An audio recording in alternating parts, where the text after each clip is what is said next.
How we doing? Technology. Okay, we're live, which is nice. Nice to see everybody. I'm Karen Craigo, and I'm sort of a pinch hitter today for Amy, who is not feeling too well. So I had an idea for something I wanted to talk about, and I decided to pull something together. So maybe we should pray for me and you and everybody. God, be with us today as we have our annual meeting. Help everything to go to everyone's highest and best order. So it is. All right, so I was Poet Laureate of the state of Missouri for a couple years, and I kind of got to thinking about that experience as recognition of my art and my efforts. I'm a poet, and that's kind of the best thing about who I am. It's sort of my most valuable contribution to the world. So this talk is called Be the Laureate of Your Own Life. Kind of extends beyond poetry a little bit. I might start with a poem I wrote so you'll have a sense of what I do. And by the way, the online folks, happy to have you with us. We're small numbers here, small but mighty, so good to have you folks here today. I look like I'm talking to myself because we would be having a little intimate chat, but instead it's this mixed thing. So here's a poem I wrote about being a poet. It's called The Poet Looks for Work. I type 80 words a minute, but only the beautiful ones, those that can describe the thing that happens in the mountains. Mist collects itself, turns into rain, and it keeps falling all your life. You can sit on the porch swing and listen, or stay inside and notice how runnels against the glass make their own jerky path. That's what I do in a nutshell, and I'd be glad to do it for you and try to give some answers to your telephones. I was literally out of work for a while and feeling it when I wrote that, and just looking for my place. And poetry is always my place. I don't need to look for a place because I've got one in me. So be the laureate of your own life. Early in 2019, I took a plunge and decided to nominate myself for the honor and the hard work of serving as Poet Laureate of Missouri. If chosen, I would be the 5th Poet Laureate of a state I'd only lived in since 2012. I'm not much of a Missourian. I don't always vibe with the show me state, even in my 10th year here, but I am a fierce advocate of poetry, and I think it has the power to transform lives and spirits, both in the reading of it and the writing of it. I had a lot of ideas about how I would serve as the official poetry evangelist of the state of Missouri, and they involved travel and writing workshops and readings, things like that. The 2-year term was meant to begin July 1st, 2019, and end June 30th, 2021. The state government was running behind, and I only discovered I was a serious contender when I had to do a background check in August of 2019. A month after the term was to have begun. And I didn't actually get named Poet Laureate until I think it was December 5th. The previous Poets Laureates gathered to discuss the quality of the applications submitted, both the work and the project proposals, and I was interviewed, and the Missouri Arts Council sent recommendations of the 4 finalists off to Governor Mike Parson. Now, I don't mean to be political, but I don't think I would choose Mike Parson to do anything in this life. I wouldn't elect him to take my trash out in the rain. but he chose me to be Poet Laureate. And I have a few theories. At the time he picked me, I was not an academic. I'd been one for 20 years, but I was a general manager of a newspaper in Webster County, small southwestern Missouri community. And he is, of course, from a small southwestern Missouri community, Wheatland. Had a farm there, and he was sheriff and worked in Bolivar, Polk County. And I think he thought we maybe had more in common than we do. So he picked me over some urban academic poets, And then he promptly forgot about me and about poetry, which is fine.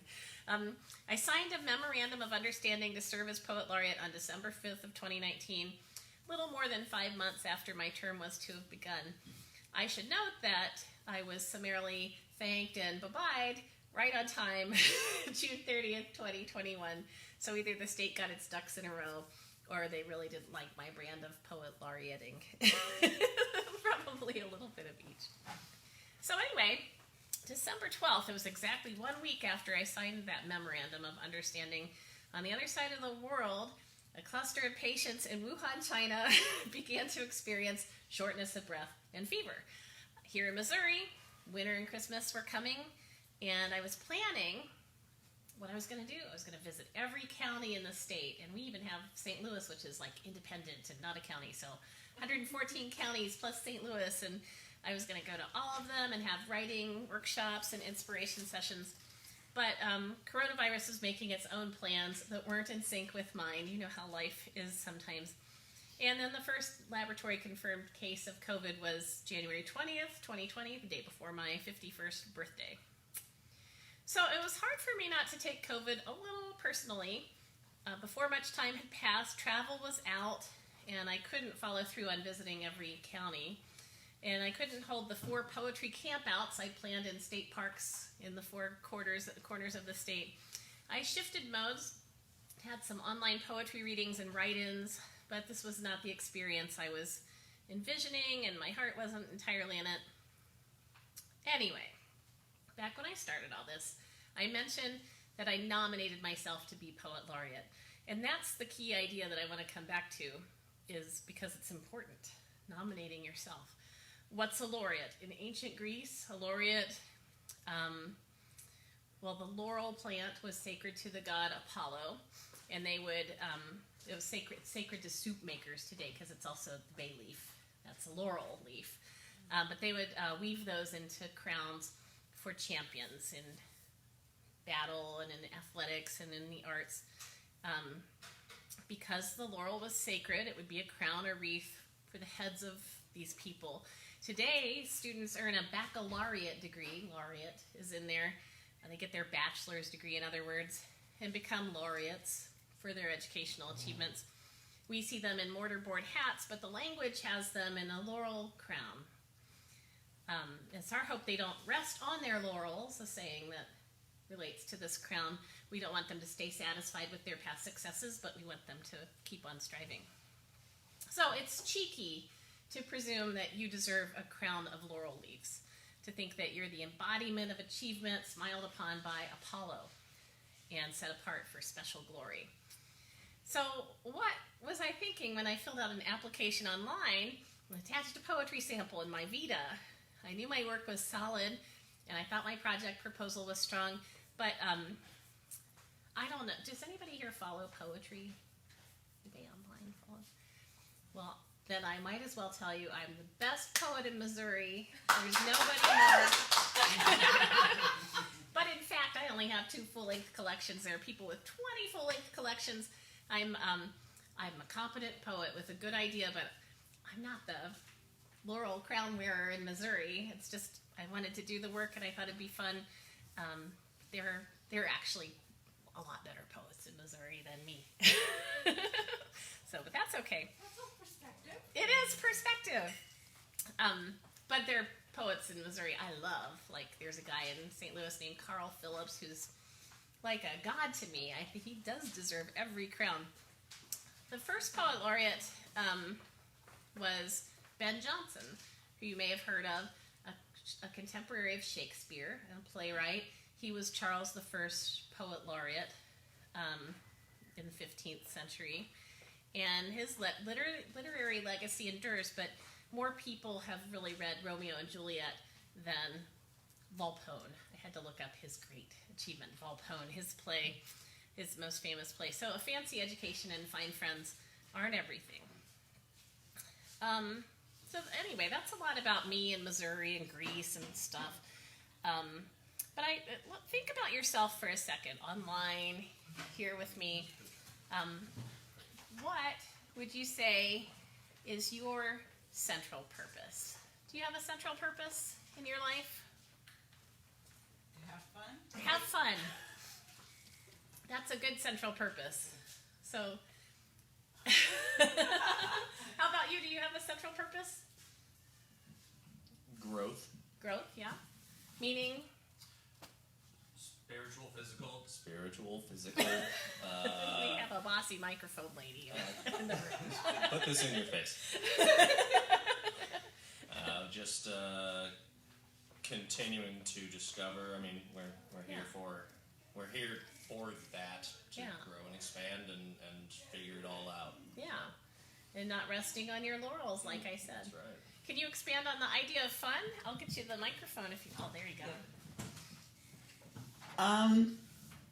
Well, I've been listening to Abraham tapes since I've been in Missouri, which I think was in 06 or 07. And Abraham says if you're enjoying life, if you care enough about how you feel to want to feel good, then the universe will flow for you. And as you flow, the things around you flow, and it creates that amazing, vibrant, living energy that goes out into the world in ripples. Yes. If you throw a rock in a pond, it ripples out, and we're creative creatures. It's in our nature. We're a segment of God energy with the fullness of God embodied in us and that potential. And so when we're having fun, we're in that electric mode of seeing things happen, then that just pebbles in it, and it just goes around us, and it creates the world that we want to live in, that is inspiring and exciting and wonderful. Yeah. And it just is, that's my goal. And yesterday was one of those days that things fell into place. My sister died in September, and I inherited her dog. Oh. She stayed in Kansas until it got too cold for her to live in my sister's trailer and have the neighbor feed her. So I brought her back in November, and she just didn't fit in my household. But I just kept holding that the right person would want her. And I got a call this week, and she says, "Do you still want to get rid of that dog?" Well, she's a black lab mix, and her name is Princess, and she's like really hyper and doesn't get along with my cat. So we drive out to Never Never Land, Ozark, and this lady is like jumping with excitement when we pull in the driveway because she's going to get this dog. And Princess gets out, and she goes, "Oh," she knew she's a black. She said, "What's her name?" And I said, "Princess." And she just started tearing up because she lost a dog a year ago that was a lab mix named Princess that was black. And she was like, "Oh my gosh." And then she proceeded to tell me her story. She lost her home and everything she had in a hurricane. Her home was paid for. No. She lost everything in a hurricane in September. Oh. And came here, had her car stolen, was on the street, and people just came into her life. And it was just super amazing. The other thing is my magic number in my life is 29, and yesterday was the 29th. Well, there you go. So, it's like the world is so amazing. It just falls into place when you look to find your happiness. Yeah. I love that Abraham is in the house with us here because it's so true. All you have to worry about, and you don't have to worry, is feeling good. My microphone too far? Hello. Stick this in your face. I hope this wasn't too inconvenient online. So, no, I love that because Abraham informs so much of what I'm talking about right now, which is like letting yourself be central, letting yourself like not putting yourself last, and not your experience matters, and the fun that you have is what makes things happen. So why not wear a crown? Is it even on? This is on. Hello. There we go. Yeah, you need to be closer. Oh, you can't hear me that well. Well, we can hear you, but I don't know how well That's what's the going internet out to picks the up. internet. Well, I think, is this going out to the internet? Yeah. Yeah. I thought that was. We also have a microphone there. Oh, okay. Gotcha. Sorry, internet. I'm with you now.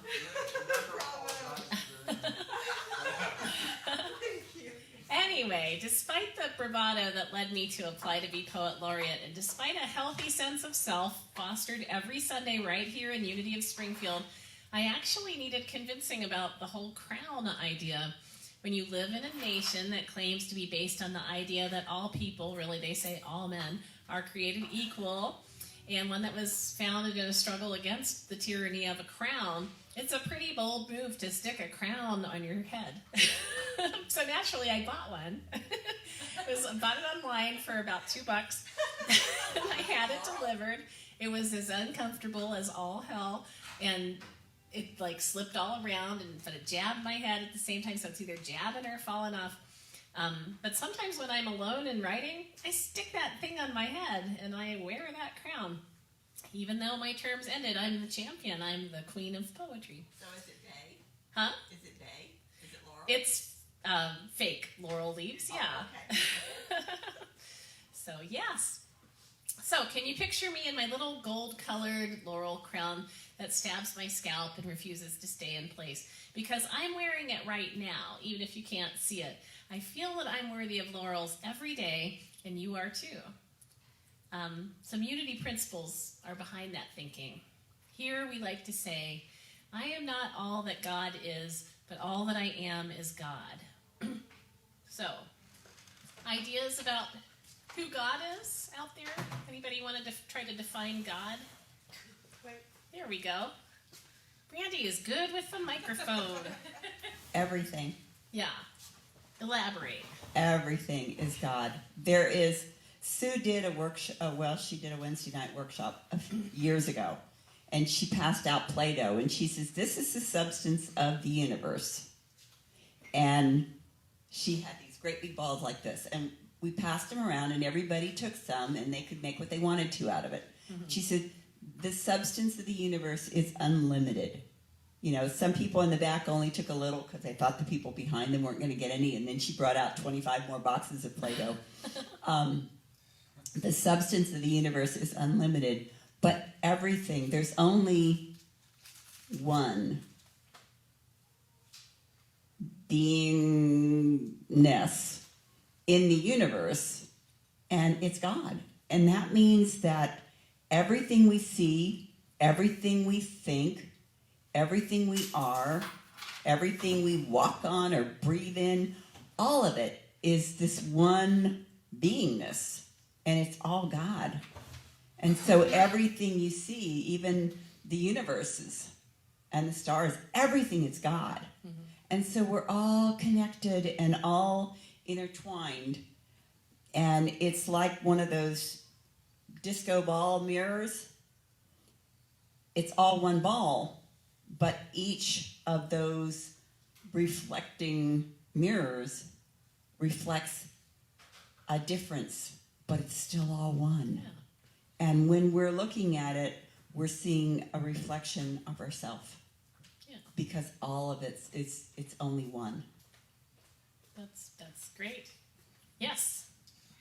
Good morning. My definition, Karen, of God is He is my source of hope. He's my source of strength, of courage, of willingness to, as it says in a famous saying, the entity that gives me the courage to change, mm-hmm. that encourages me to figure out what things I can't change, and that gives me the understanding of the things that I can't change to where I can accept them, yeah. and just to make it's just a kind of a springboard to my life. Basically, is what I feel God is. Yeah. Only good things you're saying here. And you say God's everything. So you can just turn that off and put it on the table if you want. Unless you guys have something to... Okay. So, God is everything, and everything God is good. So I'm having a hard time picturing the devil with his pointy horns in your conception of the... That's a unity thing, right? So God is spirit and source. God is the one power, all good. God permeates all creation.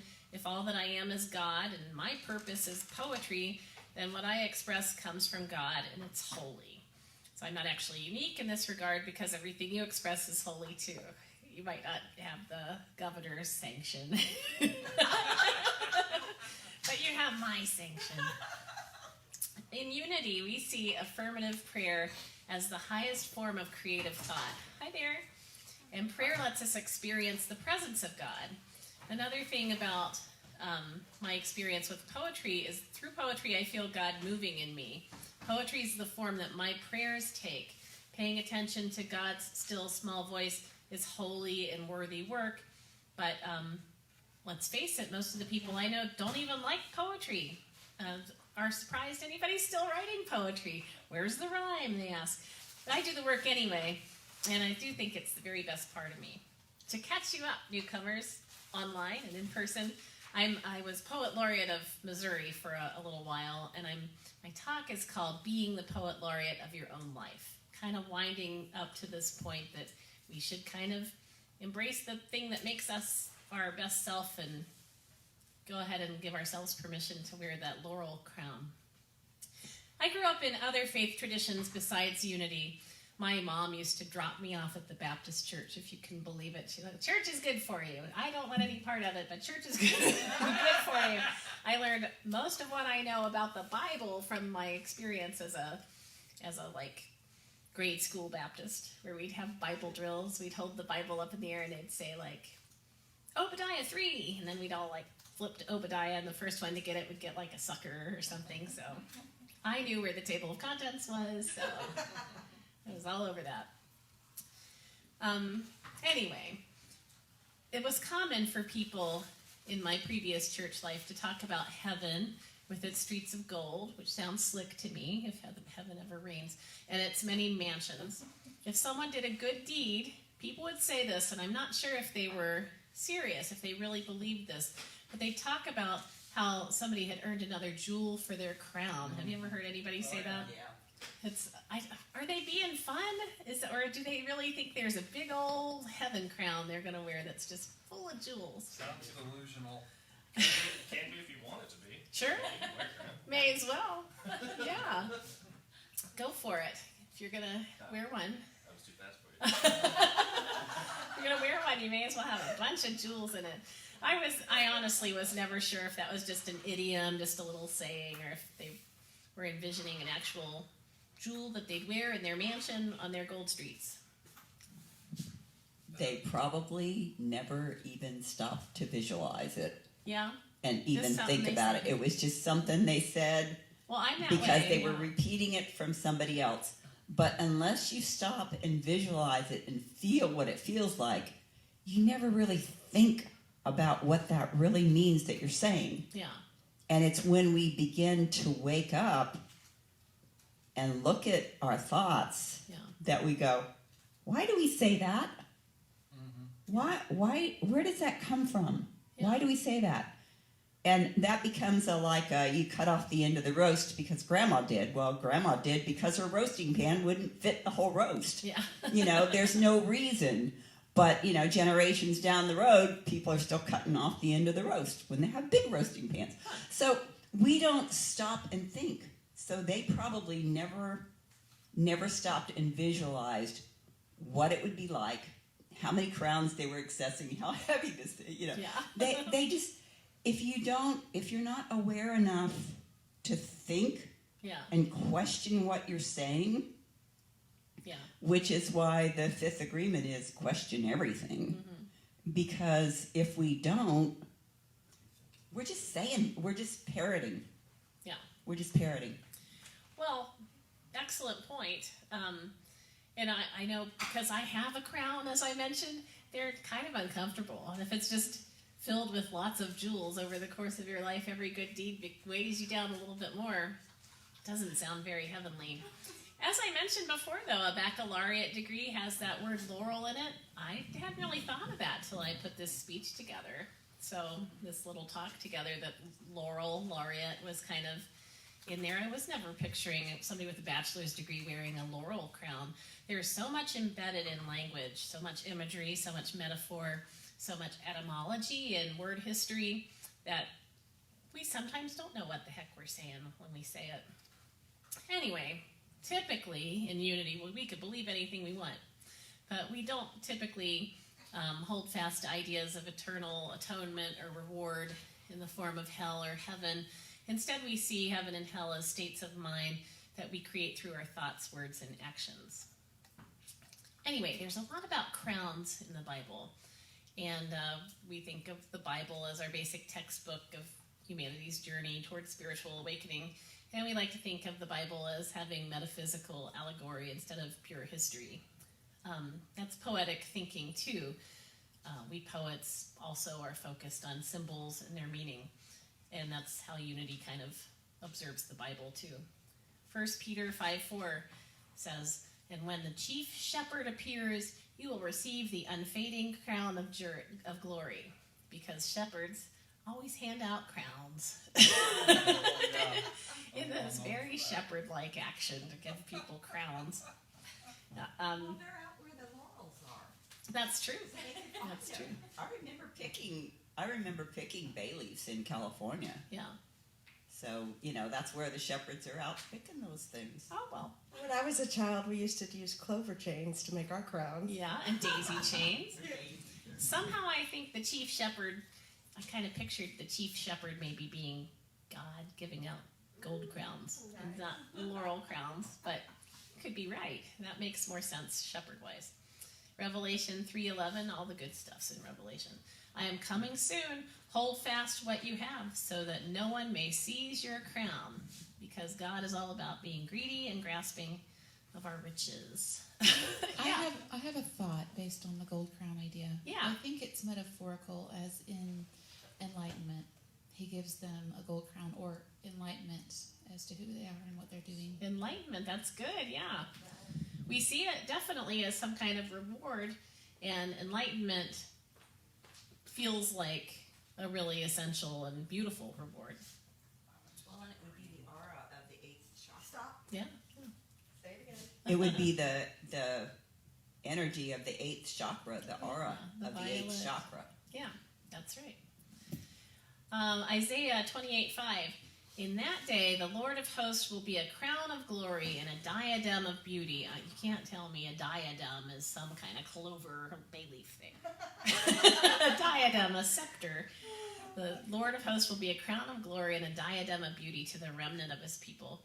Now, what he's talking about here is he's contrasting them with Ephraim's drunkards, which is in this passage, that these people are drunk on their own power, and they've crowned themselves in their drunkenness. But in that day, the Lord of hosts will be a crown of glory and a diadem of beauty to the remnant of his people. If you're good, you get a crown. It's kind of how we see it sometimes. The Bible, yes. Clay needs the talking stick. Your passage there, what you're referring to, makes me think about certain denominations that think that they're the one and only church, like the Church of Christ, or they call themselves the church. Yeah. Where there's only a certain remnant of people who are holy enough to deserve to go on up into heaven. So to me, that's kind of a sickness of mind in religion. Well, that can it's really certainly twist and destroy God's. I don't think God intended that personally. But Calvin talks about the elect and saw it as really just a few 100,000 people who would. 144,000 people That's up where there. the Jehovah's Witnesses. So, anyway, this is one of the rare occasions when a poet might be useful to interpret, though the meaning's obvious enough. A crown is a symbol of power It's something to bow down to before and acknowledge as autocrat and potentate. The metaphorical crown, I said metaphorical. Too much COVID on my brain. The metaphorical crown of woven laurel leaves is a recognition of power, but it does happen to be made of leaves, not gold or gems. Thus, I think we can see the laurel crown as a metaphor of a metaphor. It represents a crown without being one. A marathon winner might be granted a laurel crown, but it's doubtful that person would see himself or herself as the literal king of fast feet.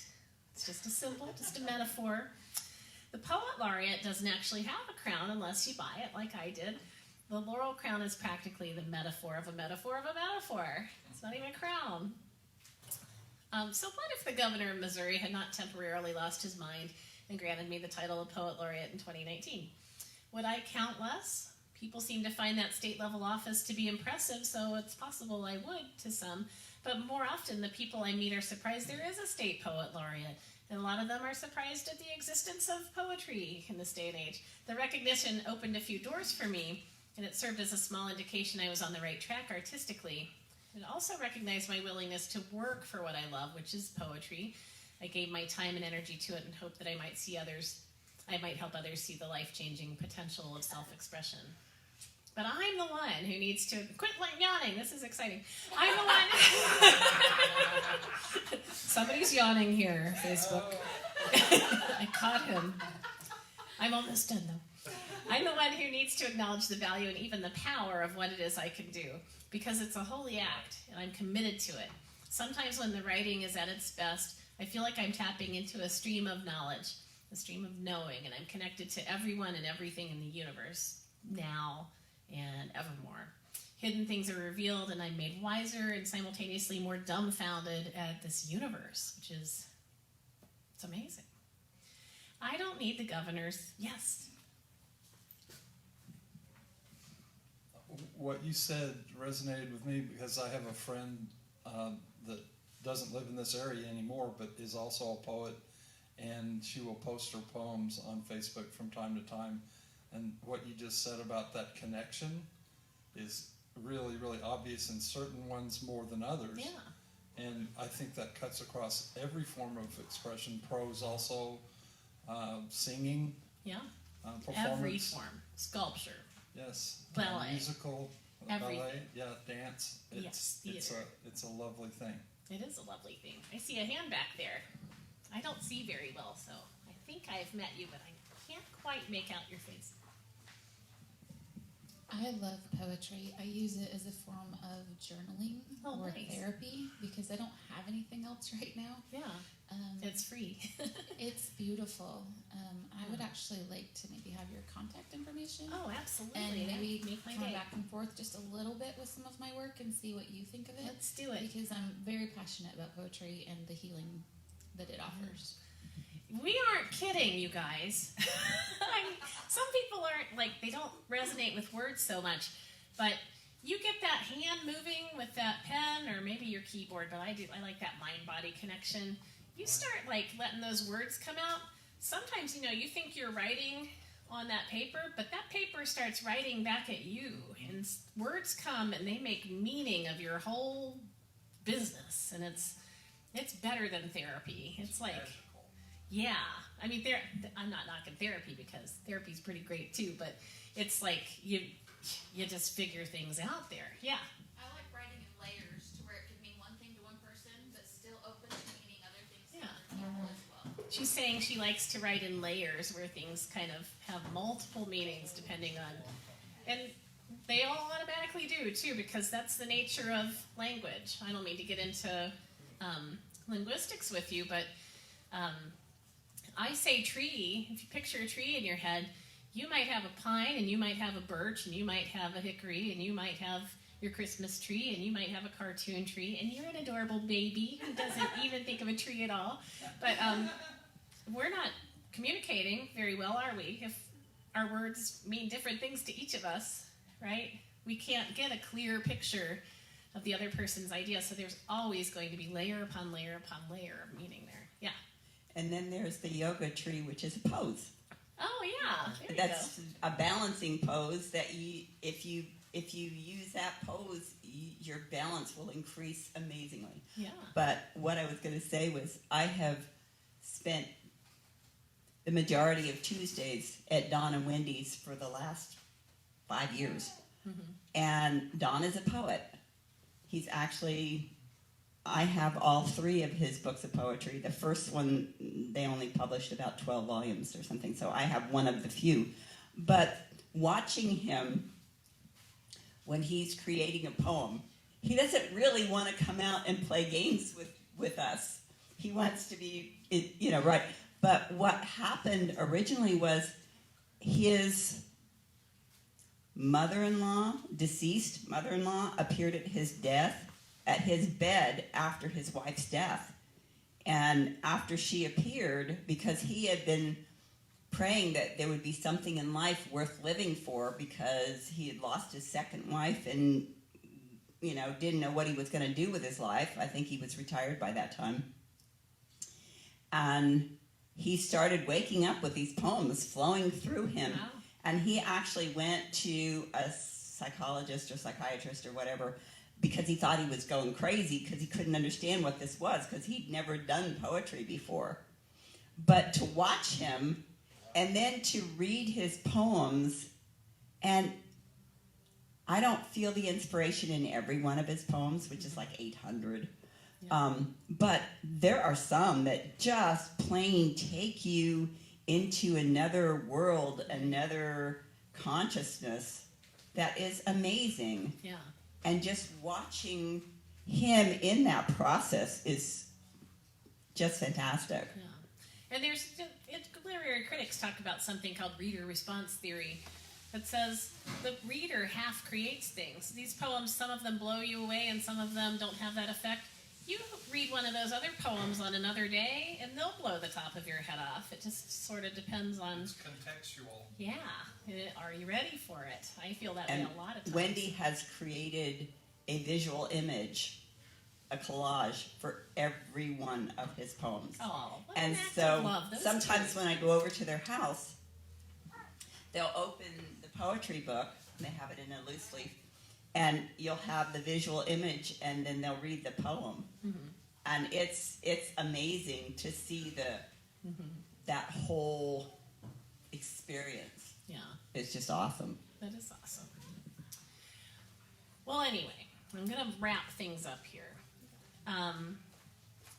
You don't need the governor's recognition to be a laureate. You don't need anybody's recognition. You just need to know that you have power and possibility. For a poet, it's a connective power that matters. But you have your own thing. My world has more depth and meaning when I explore it. But I think everyone should be the laureate of their own life. The poet laureate, if you're a poet, but maybe you can be the cook laureate, the singer laureate, the gardener laureate, the teacher laureate, the auto mechanic laureate, what have you. Give yourself permission to feel wonder at what you know and what you can do, and let yourself bask in the glory of who you are now and who you're becoming every day. Don't even waste your money buying a gold crown. Listen to this. Our minds were resonating on the same line. Unless you really want to, if I look hard enough, I can see it just above you. It's violet light illuminating everything there is. Because your crown chakra has a violet light. I truly hope you can see it too. See, we're on the same page. That's beautiful when that happens. That's all I have for you. And I open things up now if anything you guys would like to talk about. Thank you. Any questions? Yes. I think that's, part of my idea of my purpose is having fun is seeing what things, I took an Artist Way class years ago, and seeing what things inspire you. Mm-hmm. And one of the things we had to do in the class was we had to have a play day. Every week we had to go out and do something that you wouldn't normally do. Mm-hmm. And it could be walking in the park, it could be coloring in a coloring book, it could be creating things,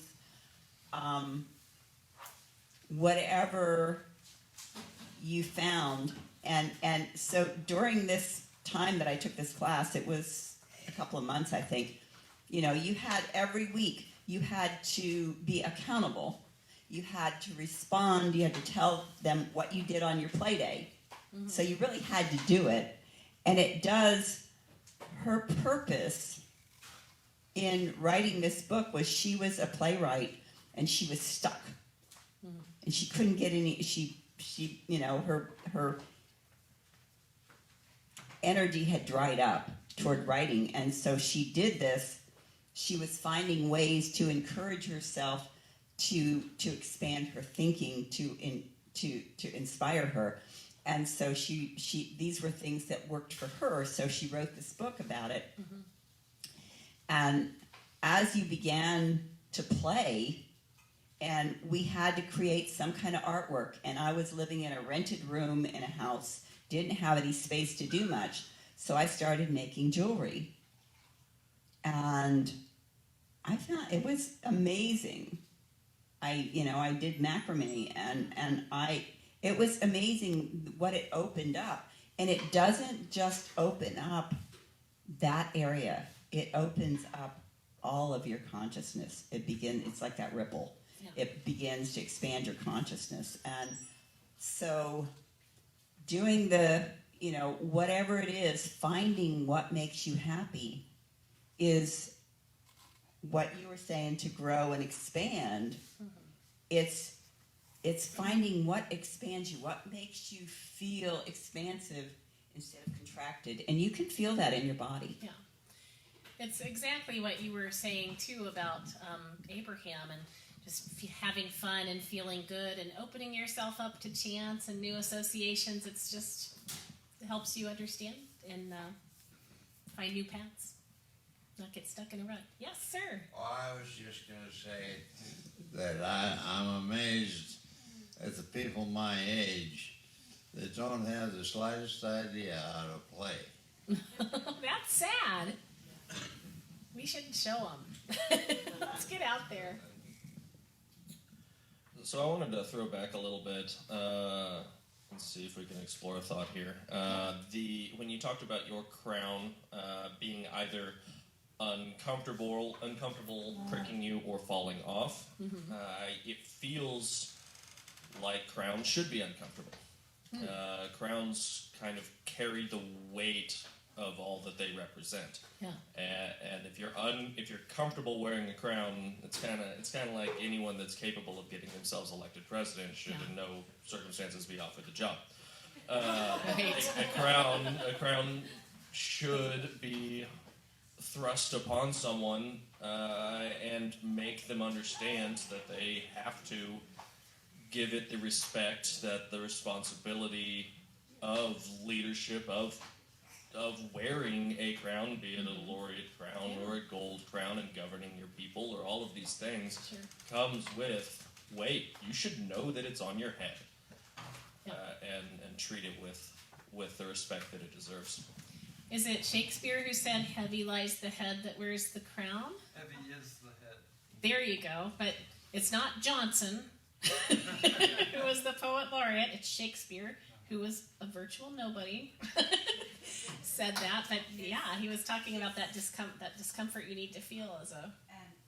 I'm sorry, I don't know your name. Hi, I'm Greg. Greg. Okay, I'm LB. We're making friends here on Facebook. And you kind of touched on it. It's responsibility. It's accountability. And when you're leading, so to speak,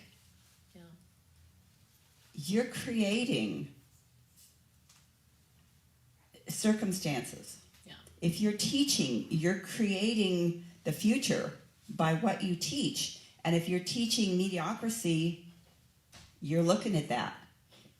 And something this week triggered me, and I was like, why do we allow something less than the best?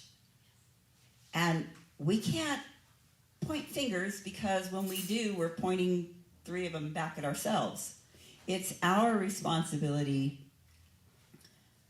to, and it isn't being hard on yourself and picking on yourself, but it's allowing yourself to be inspired Yeah. and to be accountable to yourself for that, for finding what it takes to be inspired. Yeah. My kids used to say, I'm bored, and I'd say, only boring people are bored. Yeah. Because That's you how my can kids figure act. you can figure out something to do. You're creative, you're imaginative. You can figure out something to entertain yourself or to do so that you're not bored. And so it's that accountability. Yeah. And, I would say some of the greatest discoveries or writings or theorems have been posited out of times when minds were quite bored. Yeah. When people are not distracted, that they get into their deepest thinking. Yeah. I feel sorry for people who don't have time or occasion to be bored, and we all have these, so we're not bored anymore. I will say, when I thought of my Laureate's crown, it was a metaphorical thing, and in that discomfort and the sliding, it really had more to do with me feeling like, a crown, really? Am I worthy of the? And it slides because I have my doubts, but if I'm to really live what I claim here, I need to just wear that sucker and grow comfortable in it. Yeah, that's my crown. Yeah, I deserve it. Yes, So you do. but being president, different. You gotta have some healthy self-doubt then, and heavy lies the head. Yes, indeed. Kind of two different aspects to that metaphor. Well, I don't really have anything else. Did you have some announcements to make, Brandy?